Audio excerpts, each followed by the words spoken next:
Hey folks, welcome to 406 Regen. Today it's Easter Sunday, so I hope you're enjoying yours. I'm out here at the tractor. I'm gonna get this thing on. Gonna see if she'll start after all winter. This tire here has been leaking air on me. I've filled it up once, but means I probably got a small leak in the tube or something, which is, it's always wonderful to have that. I'm gonna get the swing tongue unhooked because I'm gonna go borrow a manure spreader, and I need to put a new floor in the manure spreader before I can use it, but that's the game plan. And there's a couple of ranchers' corrals around here that they'd like cleaned out, and I know all ivermectin and all that stuff is, it's kind of a catch-22 on my end of where I want to spread that stuff, but I got some land I'll spread it on that it's going to be further down the road for me to be in the regen eggs for the regen stuff. So anyway, today we're checking the oil, seeing if the battery still got power in the old girl or not, which it very well should. And like I said, I guess I got to get the air hose out here to it, because it's flatter than I thought it was. So I can't drive it to the air hose, so I gotta drag out the air hose. No big deal. Unless they're all in the truck, then I gotta go to the truck and get my air hoses. Again, no big deal.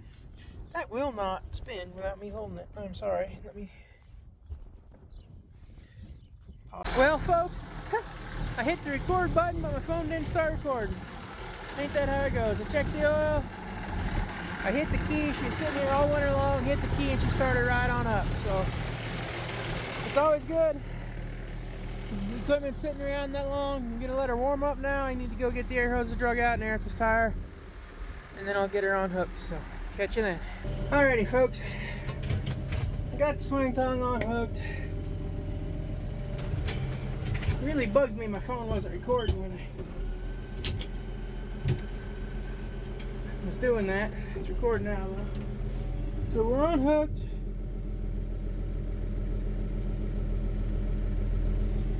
Alright.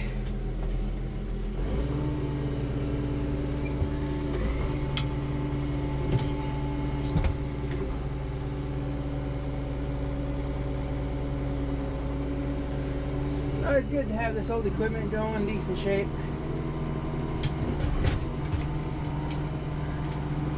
Go ahead and I'll pull this up by the shop.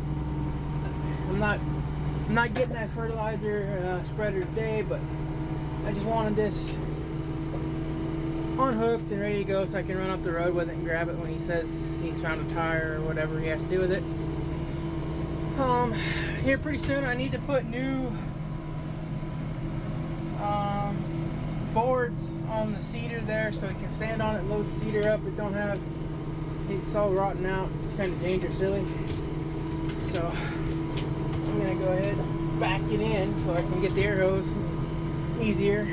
And I know this is equipment row back here. Unfortunately, when you spend 100 years on a place, you end up with a lot of parts and projects.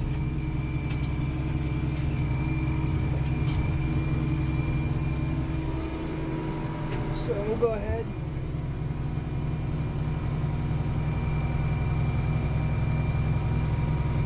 Back it in the road right here.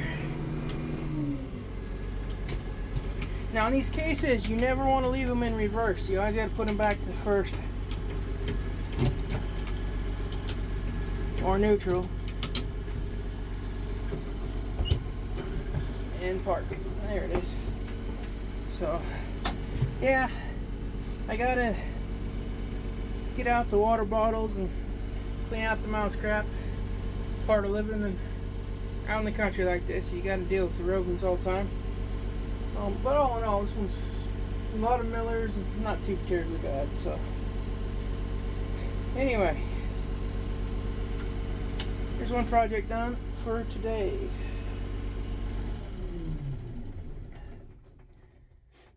Another thing these little tractors do to you, if you don't know, you got to pull the kill rod. The key doesn't turn the thing off.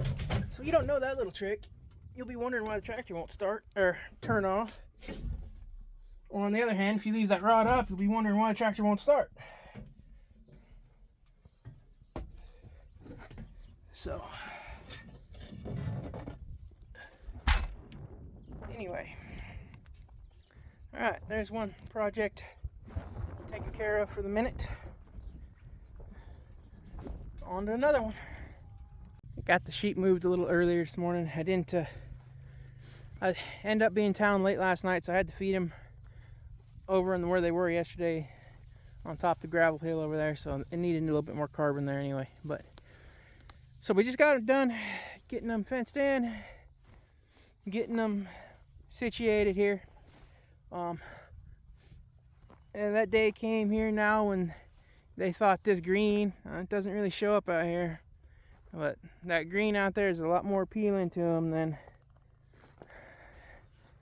that stuff and the hay and stuff I unrolled for them. So had a little bit of issue with them this morning on that.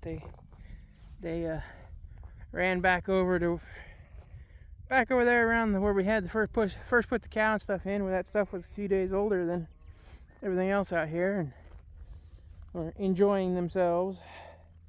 But that's a prime example of why you do not just open up your whole pasture to the place, because once the stuff gets 8-9 days on it, if that long, they'll be right back to it and grazing it down, and then that kills all your grasses. So I should have took some video of it. This morning it was a little windier than it is now, and I had this storm kind of moving in, so I kind of wanted to get the job done, and they were kind of being buggers this morning, especially that thing. She untrained border collie, she tries to help, and most of the time it goes the other direction. So, but she kind of screwed everything up here this morning, got the animals going the wrong direction of where I wanted them to. I guess you can kind of see the tint of the green here better on this one now. I'll get back out here.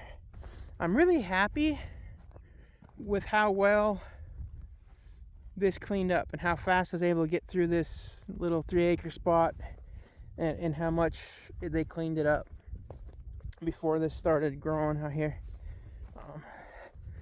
To me, it made it look really nice. The camera kind of probably makes it look really overgrazed and really bad, but that's not, it's easy to look that way when stuff's only a few inches tall to begin with, right? So, but as you can kind of tell here, we got plenty of green popping up and coming through, like, you know, plenty of it.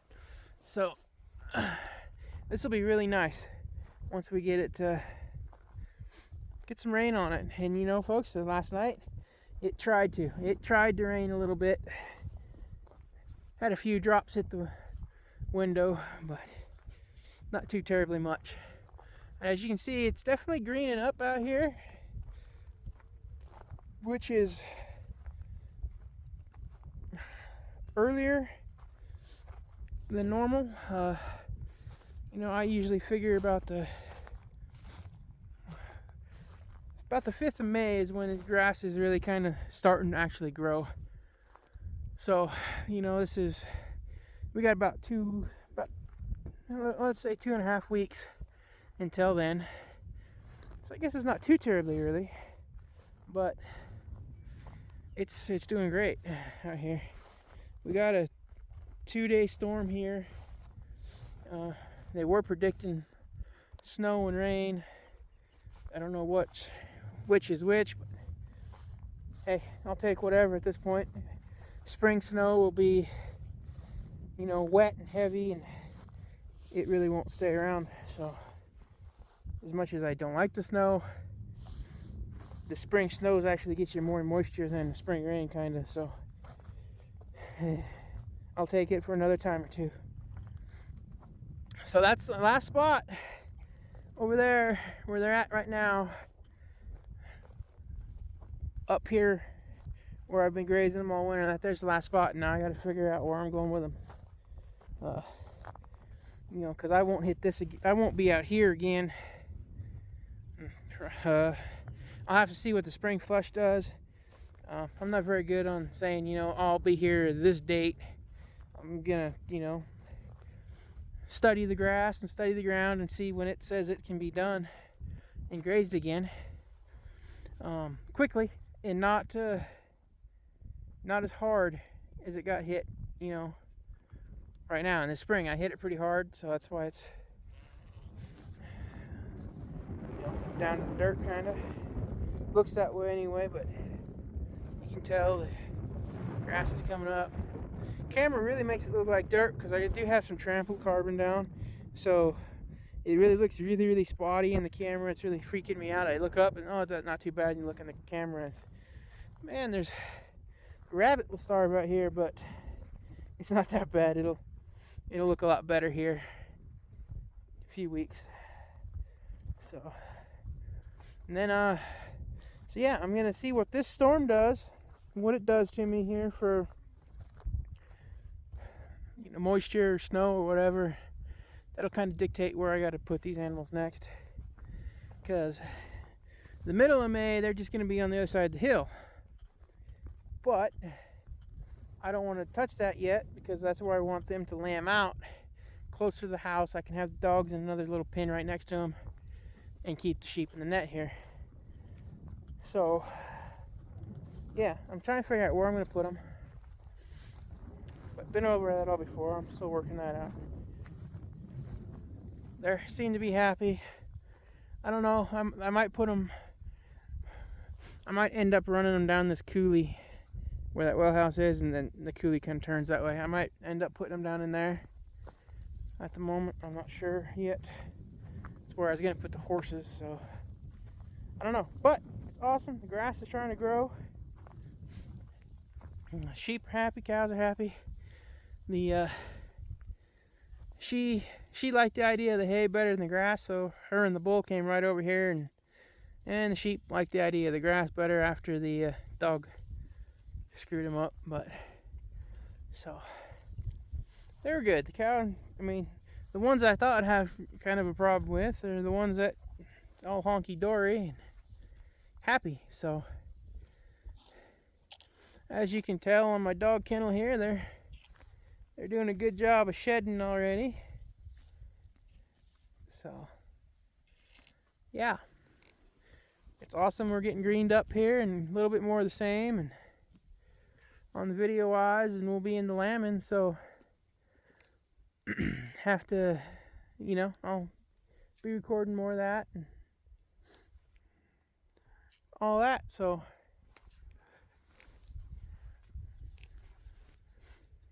it's a beautiful day. As far as not too hot, I'm kind of scared Montana's gonna do a skip the spring thing on me, and I really don't want it to do that. I want spring. Gotta have that spring moisture. I cannot I cannot state enough that it cannot just go directly to 100-degree weather on me and not rain again for 3 years in a row. So when I see clouds like that and talking about rain and snow, mostly rain, I'll take it. I'm happy. Puppies, they had their milk and they're doing good. GW found a deer bone to chew on this morning, so he's all happy. As you can tell, winter has made a comeback, but we should get some good moisture out of this. So I was hoping for rain because I'm tired of seeing the wet shit, but it'll soak in the ground. It'll make if the wind don't come up, pick up and blow it all away, this will really help get some moisture in the ground for us, which is highly needed. So not sure. This is a kind of put them on this spot because it wasn't a very good spot in case I had to feed them here for another day or hold them here a day, which is probably what I'm going to end up doing. This was from yesterday's feeding. This and that up there. I haven't fed them yet, so they're still picking through. Hey, buddy. Still don't want nothing to do with me, huh? The cows and the sheep, they're getting the cows, sheep, they're doing pretty good. You know, they're starting to not really care about each other. She stopped kicking at them so much. So, and I gotta remind myself, I did turn the fence back on, so do not touch it. But as you can see, we're all just kind of wet. It's not too cold out here today. It's definitely got wet snow, so their outer coats are wet, but hey, it is what it is, I guess, at the moment. Excuse me. So, yeah. Winter's back.